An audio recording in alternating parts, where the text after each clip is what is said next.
Gospel according to saint Luke chapter 1 verses 13 to 45 എന്നുള്ളതാണ്. ലൂക്കോസ് സുവിശേഷം 1-ാം അധ്യായം 39 മുതൽ 45 വരെയുള്ള വാക്യങ്ങളാണ്. അതിന് visitation of virgin Mary to Elizabeth എന്നുള്ളതാണ്. കന്യാമറിയത്തിൻ്റെ യാത്ര, എലിസബത്തിൻ്റെ അടുക്കിലേക്കുള്ള യാത്ര. ഒരു വിഷയമായി നമുക്ക് നൽകിയിരിക്കുന്നത് സുവാർത്തയുടെ പങ്കുവെക്കൽ എന്ന വിഷയം നമുക്ക് നൽകിയിരിക്കുക. നമ്മുടെ സമയപരിമിതികളൊക്കെ ഉള്ളതുകൊണ്ട് ഒരു വലിയ നീണ്ടതായൊരു പ്രസംഗത്തിന് ഇന്ന് പ്രസക്തിയില്ല എന്നെനിക്കറിയാം. എങ്കിലും നമുക്ക് ഈ ഒരു ടെക്സ്റ്റിൻ്റെ അതിൻ്റെ തിയോളജിക്കൽ ഇമ്പോർട്ടൻസ് പെട്ടെന്ന് നമുക്കൊന്ന് ചിന്തിക്കാം. ഒന്ന്, അതിൻ്റെ ഇമ്പോർട്ടൻസ് എന്ന് പറയുന്നത്, ഈ കൂട്ടായ്മ അല്ലെങ്കിൽ ഈ കൂടിച്ചേരൽ എന്ന് പറയുന്നത് രണ്ട് വ്യക്തികൾ തമ്മിലുള്ള കൂടിച്ചേരലാണ്. ഒന്ന് നമുക്കറിയാം, it is Elizabeth and the other one is Mary. എലിസബത്തും മേരിയും തമ്മിലുള്ള കൂടിച്ചേരലായി കൂടിക്കാഴ്ചയായി നമുക്കതിനെ കാണുവാനായിട്ട് സാധ്യമായിട്ട് തീരുകയാണ്. വേദപുസ്തകം നമ്മൾ വായിക്കുമ്പോൾ വളരെ കുറച്ചിടങ്ങളിൽ മാത്രമേ രണ്ട് സ്ത്രീകൾ തമ്മിലുള്ള സംസാരത്തെ നമുക്ക് കാണാനായിട്ട് സാധിക്കുകയുള്ളൂ. ഒരു പുരുഷനും ഒരു സ്ത്രീയും തമ്മിലൊക്കെ സംസാരിക്കുന്നത് നമുക്ക് പലയിടങ്ങളിൽ കാണാൻ സാധിക്കും. എന്നാൽ രണ്ട് സ്ത്രീകൾ തമ്മിൽ സംസാരിക്കുന്ന സംസാരങ്ങൾ സാധാരണ നമ്മളങ്ങനെ കേൾക്കാറില്ല. നമ്മൾ ശ്രദ്ധേയമായി നമ്മൾ കേൾക്കുന്ന രണ്ടിടങ്ങൾ, ഒന്ന് പഴയ നിയമത്തിൽ രൂത്തും നവോമിയും തമ്മിലുള്ള ഡിസ്കഷനാണ്. രൂത്തും നവോമിയും തമ്മിലുള്ള സംഭാഷണം നമുക്ക് അറിയാമല്ലോ. എസ്തേറിൻ്റെ പുസ്തകത്തിൽ നമുക്കത് വായിക്കാനായിട്ട് സാധിക്കുന്നു. രണ്ടാമതായി നമ്മൾ കാണുന്നത് മേരിയും എലിസബത്തും തമ്മിലുള്ള ഈ സംസാരമാണ്. രണ്ട് സ്ത്രീകൾ തമ്മിൽ സംസാരിക്കുന്ന സംസാരമായി നമുക്കിതിനെ കാണാനായിട്ട് സാധ്യമായിട്ട് തീരണം. വേദപുസ്തക പണ്ഡിതന്മാർ പറയുന്നത് എലിസബത്തിനെ പഴയ നിയമത്തിൻ്റെ പ്രതിനിധിയായും പുതിയ നിയമവിശ്വാസത്തിൻ്റെ പ്രതിനിധിയായി മറിയയെയും മേരിയെയും കാണാം എന്ന് പഠിപ്പിക്കുന്നുണ്ട്. രണ്ട്, ഈ മീറ്റിങ്ങിൻ്റെ പ്രത്യേകത എന്ന് പറയുന്നത് രണ്ട് വ്യത്യസ്തമായ ട്രഡീഷൻസ് തമ്മിൽ കണ്ടുമുട്ടുന്ന കണ്ടുമുട്ടലാണ്. Meeting two traditions. One is, നമുക്കറിയാം, Elizabeth as a wife of a priest, ഒരു പ്രീസ്റ്റിൻ്റെ ഭാര്യയാണ്, സക്കരിയാവിൻ്റെ ഭാര്യയാണ്. She belongs to a priestly tradition. ഒരു പൗരോഹിത്യ പാരമ്പര്യത്തിൻ്റെ പ്രതിനിധിയാണ് ആര്? എലിസബത്ത് എന്ന് പറയുന്നത് ഒരു പൗരോഹിത്യ ട്രഡീഷൻ്റെ ഒരു പ്രതിനിധിയാണ്. മേരി എന്ന് പറയുന്നത് നമുക്കറിയാം, ഒരു തച്ചന് വിവാഹം കഴിച്ചിരിക്കുന്ന സ്ത്രീയാണെങ്കിലും അവിടെ പ്രതിദാനം ചെയ്യുന്നത് ദാവീദിൻ്റെ വംശത്തിൽ നിന്നുള്ളവളായിട്ടാണ്. ദാവീദിന് നമുക്കറിയാം 2 ശമൂവേൽ 7-ാം അധ്യായമൊക്കെ നമ്മൾ വായിക്കുമ്പോൾ അവിടെ നാഥാൻ പ്രവാചകനിലൂടെ കടന്നു വന്നൊരു വലിയ പ്രോമിസ് കൊടുക്കുന്നുണ്ട്. ആ പ്രോമിസ് എന്ന് പറയുന്നത് നിന്റെ മകൻ അല്ലെങ്കിൽ നിനക്ക് ജനിക്കാൻ പോകുന്ന മകനിലൂടെ എന്ത് ചെയ്യുകയാണ്? എന്നേക്കും നിലനിൽക്കുന്ന ഒരു രാജ്യത്വം ഉണ്ടാക്കാനായിട്ട് പോവുകയാണ്. അവൻ എനിക്ക് വേണ്ടി ഒരു ആലയം പണിയുമെന്നൊക്കെ നമ്മളവിടെ വായിക്കുന്നുണ്ട്. ആ പെട്ടെന്ന് വായിക്കുമ്പോൾ നമുക്ക് തോന്നുന്നത് it's a prophecy about Solomon. സോളമനെ കുറിച്ച്, ശലോമോനെ കുറിച്ചാണ് ആ പ്രവചനമെന്ന് നമുക്ക് തോന്നും. കാരണം ദൈവത്തിന് ആലയം പണിത് ആരാണ്? ശലോമോനാണ് ആലയം പണിത് എന്ന് തോന്നും. എന്നാൽ നമുക്കറിയാം, ചരിത്രത്തിൽ ശലോമോന്റെ രാജ്യത്വം എന്തായിരുന്നില്ല? നിത്യമായ രാജ്യത്വം ആയിരുന്നില്ല. ശലോമോന്റെ രാജ്യത്വം തകർന്നു പോകുന്നത് നമുക്ക് കാണാനായിട്ട് സാധിക്കുന്നു. ശലോമോൻ ജീവിതത്തിലെടുത്ത തീരുമാനങ്ങളും ജീവിതത്തിലെടുത്തതായ ചില പ്രവർത്തനങ്ങളും ദൈവത്തിൻ്റെ ജ്ഞാനവും ബോധവും ബോധ്യവും ഒക്കെ ഉണ്ടെങ്കിലും അത് വഴിവഴച്ചു പോകുന്നതും തെറ്റിപ്പോകുന്നതും ആ രാജ്യത്വം തകർന്നു പോകുന്നതുമൊക്കെ നമുക്ക് വളരെ വ്യക്തമായിട്ട് കാണാനായിട്ട് സാധിക്കും. എന്നാൽ യേശു കർത്താവ് ലോകത്തോട് വിളിച്ചു പറഞ്ഞു, ഞാൻ ഈ ആലയം നിങ്ങൾ പൊളിച്ചു കളഞ്ഞാൽ 3 ദിവസം കൊണ്ട് ഞാനൊരു ആലയം പണിയും. Within 3 days I will make the temple. ഈ ടെമ്പിൾ ഞാൻ പണിയും. ആ ശരീരമാണ് അല്ലെങ്കിൽ ആ ആലയമാണ് കർത്താവിൻ്റെ ശരീരമാകുന്ന സഭ. ഈ സഭയുടെ രാജാവാണ് യേശു കർത്താവ്. അങ്ങനെയാണെങ്കിൽ കാലഘട്ടങ്ങൾക്കപ്പുറത്ത് പ്രവാചകനിലൂടെ ദാവീദിന് ലഭിച്ചതായ അരുളപ്പാടിൻ്റെ നിവൃത്തിയായി ഇപ്പോൾ ഇതാ രാജകീയ പ്രതിനിധിയായി മറിയ അവിടെ നിൽക്കുകയാണ്. അതുകൊണ്ട് ഈ കൂടിമുട്ടലിനെ നമുക്ക് പറയാം, it is the meeting between 2 traditions.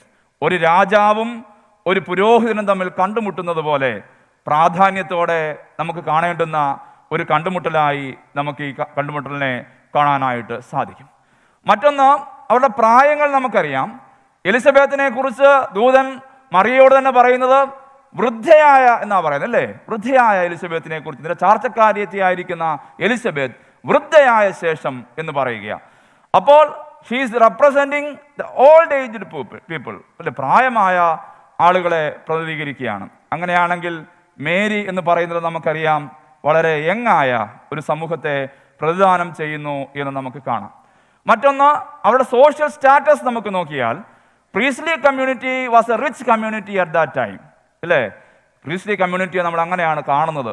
ആ കാലഘട്ടത്തിൽ, യേശു കർത്താവിൻ്റെ കാലഘട്ടത്തിൽ നോക്കുമ്പോൾ യെരുശലേം ദേവാലയത്തിൻ്റെ ചുറ്റുപാടുമൊക്കെ ജീവിച്ച് ആഡംബരങ്ങളിലും സുഖലോലുപതയിലും ഒക്കെ ജീവിച്ചിരുന്ന ഒരു സമൂഹമായിട്ട് പ്രീസ്ലി ക്ലാസ്സിനെ നമുക്കവിടെ കാണാനായിട്ട് സാധിക്കുന്നുണ്ട്.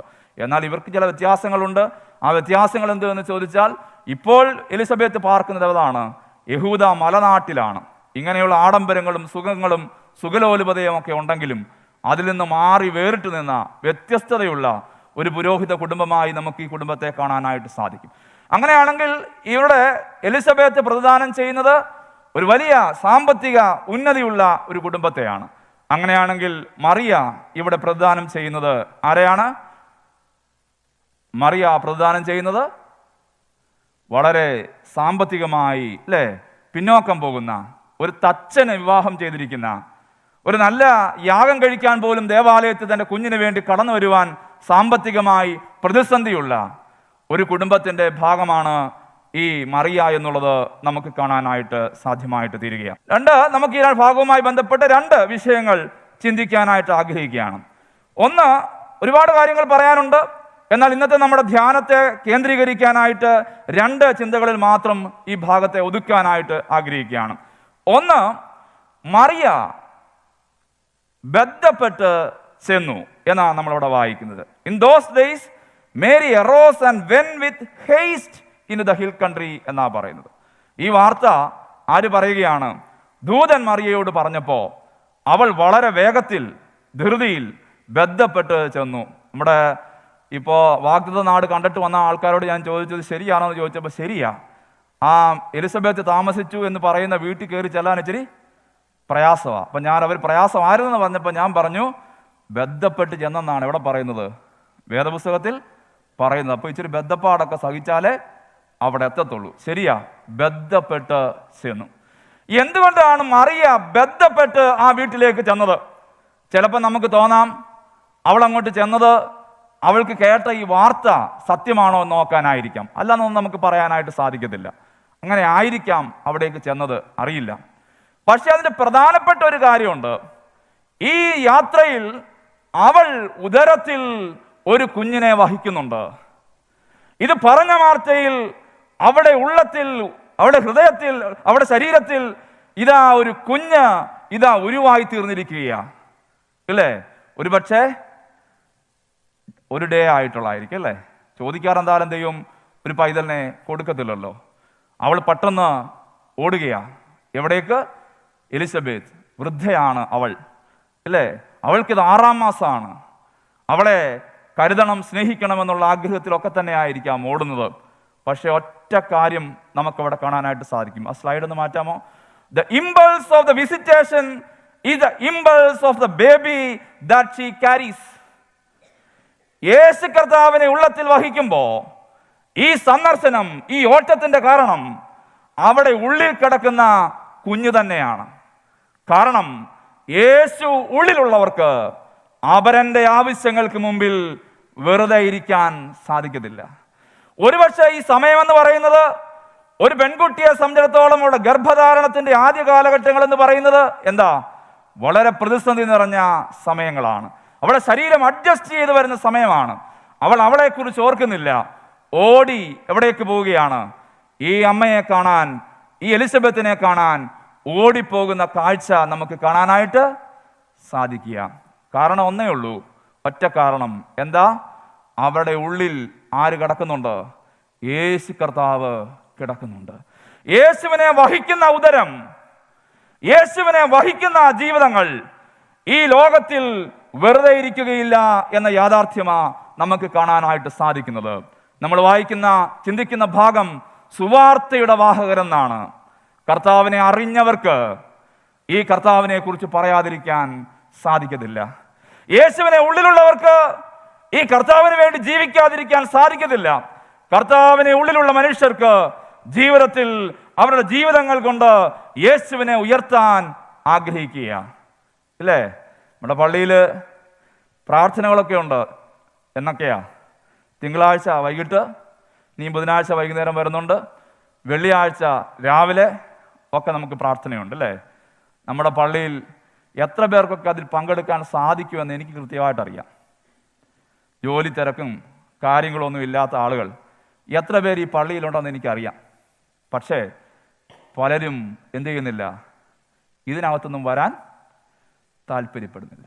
എന്നാൽ അതേ സമയത്ത് ഒരു പാർട്ടി വെച്ച് നോക്കിവിടെ, എല്ലാവരും, നിങ്ങൾ പിണങ്ങിയാലും പിണങ്ങിയില്ലെങ്കിലും എല്ലാവരും ഇവിടെ കാണും.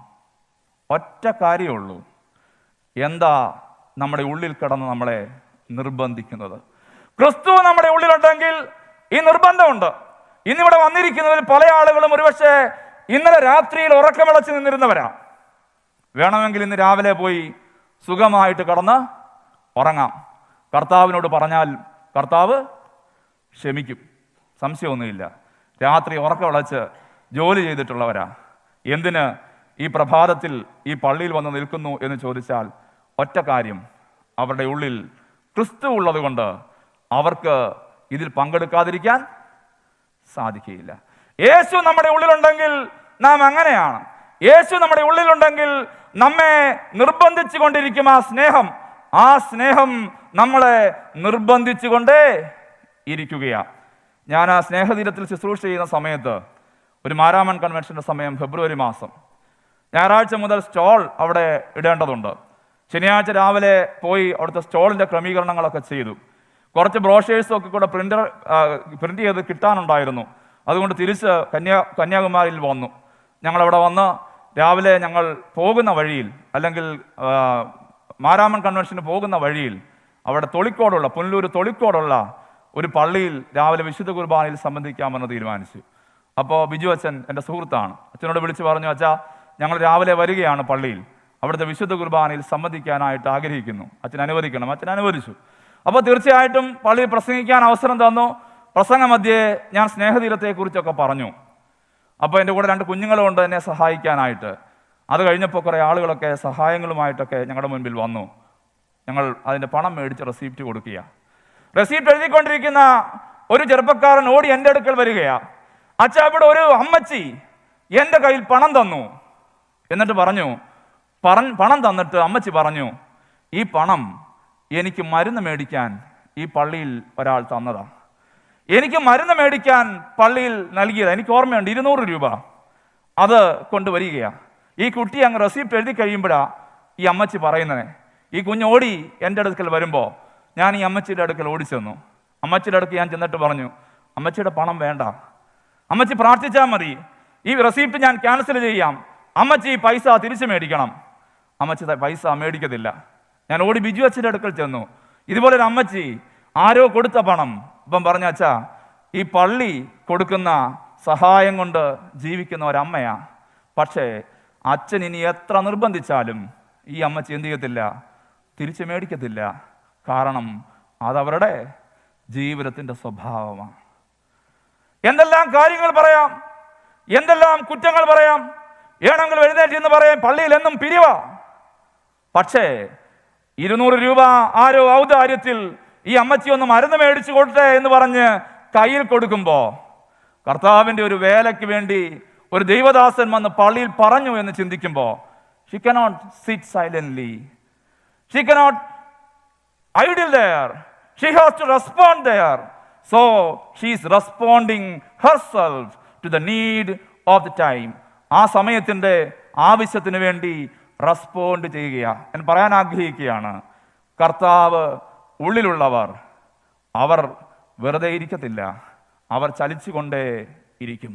മറിയ കർത്താവിനെ വഹിക്കുന്നത് കൊണ്ട് അവൾക്ക് വെറുതെ ഇരിക്കാൻ സാധിക്കത്തില്ല. ഇതാ മറ്റൊരു കോണിൽ ഇതാ ഒരു അമ്മ വേദനയുടെ അനുഭവത്തിലുണ്ട് എന്ന് തിരിച്ചറിയുമ്പോൾ അവൾ അവിടേക്ക് പോവുകയാ. ഓടിച്ചെന്ന് ആ അമ്മയെ കാണുന്ന അനുഭവമാണ് നമുക്കവിടെ കാണാനായിട്ട് സാധ്യമായിട്ട് തീരുന്നത്. സെക്കൻഡ്ലി, ഒരു ചിന്ത കൂടെ പങ്കുവെക്കാൻ ആഗ്രഹിക്കുന്നത്, ഈ യേശു കർത്താവിനെ എൻ്റെ അമ്മ അടുത്തേക്ക് വന്ന് വന്ദന സ്വരം കേട്ടപ്പോൾ ഗ്രീറ്റ് ചെയ്യുകയാണ്. അടുത്ത സ്ലൈഡിലോട്ട് പോയിട്ട് ഗ്രീറ്റ് ചെയ്യുകയാണ്. രണ്ടാമത് ഈ അമ്മ ഗ്രീറ്റ് ചെയ്യുകയാണ്. മറിയ എന്ന് ഈ അമ്മയെ ഗ്രീറ്റ് ചെയ്യുകയാണ്. അപ്പോൾ പറഞ്ഞിരിക്കുന്നത് എന്തായിരിക്കും? യഹൂദ രണ്ട് സ്ത്രീകൾ തമ്മിൽ കണ്ടുമുട്ടുമ്പോൾ അവർ പറയുന്നത് ശാലൂം, സമാധാനം, ഇല്ലേ? സമാധാനം പറഞ്ഞു, മറ്റൊന്നും പറഞ്ഞില്ല. പക്ഷേ ഇതാ എലിസബത്ത് ഇവിടെ ഇതാ ഒരു പാട്ട് പാടുകയാ, അവളുടെ ശബ്ദങ്ങൾ ഉയരുകയാ. കാരണം ഈ 6 മാസവും അവൾക്കില്ലാതിരുന്ന ചിലത് ഇപ്പോൾ അവർ അനുഭവിക്കുകയാ. ഈ 6 മാസവും അവൾ അനുഭവിച്ചിട്ടില്ലാത്ത ചിലത് അവളിപ്പോൾ അനുഭവിക്കുകയാ. അവൾ പറഞ്ഞു, എൻ്റെ കർത്താവിൻ്റെ മാതാവ് എൻ്റെ അടുക്കൽ വരാനുള്ള മാനം എനിക്ക് അവിടെ നിന്നുണ്ടായി. മൈ ലോർഡ്, യേശു കർത്താവിനെ ക്രിസ്റ്റോളജിക്കൽ ടൈറ്റൽ ലോർഡ് എന്ന് ആദ്യമായി കൺഫസ് ചെയ്യുകയാണ് ഒരു സ്ത്രീ. ആദ്യമായിട്ട് പറയുകയാണ്, ജനിക്കുന്നതിന് മുമ്പേ ഒരമ്മയുടെ ഉദരത്തിലിരിക്കുന്ന കുഞ്ഞിനെ ഇതാ ഈ അമ്മ വിളിച്ചു പറയുകയാണ്. പ്രായമുള്ള അമ്മ, ഒരു പുരോഹിതന്റെ അമ്മ വിളിച്ചു പറയുകയാണ്, ഇസ് മൈ ലോർഡ്, എൻ്റെ കർത്താവാണ്. ഞാൻ പറഞ്ഞല്ലോ, ദിവസങ്ങൾ ഒത്തിരി ഒന്നും ആയിട്ടില്ല, ഇല്ലേ? എന്തോ പറയാൻ പറ്റും എനിക്കിന്ന്, അതിൻ്റെ ശാസ്ത്രവാക്കൊന്നും എനിക്കറിയത്തില്ല. ഒരു കുഞ്ഞിൻ്റെ പൊടി ശരീരത്തിലുണ്ടാകുന്നതിന് മുമ്പ് ഇതാ യേശു കർത്താവിനെ കുറിച്ച് ഈ അമ്മ പറയുകയാ, മൈ ലോർഡ്, എൻ്റെ കർത്താവ്. കാരണമുണ്ട്, ഈ ഉദരത്തിൽ കിടക്കുമ്പോ ഇതുവരെയും ഉദരത്തിൽ കിടന്ന കുഞ്ഞിനില്ലാത്ത ഒരു ചലനം, ഒരു ചവിട്ട്, ഒരു തുള്ളൽ, അത് കണ്ടപ്പോ ഈ അമ്മ മനസ്സിലാക്കി. എന്താ മനസ്സിലാക്കി? ഇതാ എൻ്റെ ഉദരത്തിൽ കിടക്കുന്ന കുഞ്ഞ്, even it is unheard voice, ഒരു ശബ്ദവുമില്ല, ഒരു സംസാരവുമില്ല, but he is proclaiming my Lord is near. എൻ്റെ കർത്താവ് എൻ്റെ അടുക്കൽ വന്നിട്ടുണ്ട്. ഞാൻ പറഞ്ഞു, കർത്താവ് ഉള്ളിലുള്ളവർക്ക് വെറുതെ ഇരിക്കാൻ സാധിക്കത്തില്ല. കർത്താവ് അടുത്തുള്ളവർക്ക് വെറുതെ അവനെ അനുഭവിച്ചറിയാൻ സാധ്യമായി തീരും. യേശു അടുത്തുള്ളവർക്ക് യേശുവിനെ അടുത്തറിയാൻ, അനുഭവിച്ചറിയാൻ സാധിക്കുക. അത് നമ്മുടെ ബുദ്ധി കൊണ്ടല്ല. ചില ആളുകൾ പറയാറുണ്ട്, മാർത്തോമാ സഭ കുഞ്ഞുങ്ങൾക്ക് സ്നാനം കൊടുക്കുന്നല്ലോ, കൊച്ചെങ്ങനെ അറിയുന്നേ? ഈ കുഞ്ഞെങ്ങനെ അറിയുന്നേ? അറിയുന്നില്ലെന്ന് പറയാൻ നാം ആരാ? Who are V?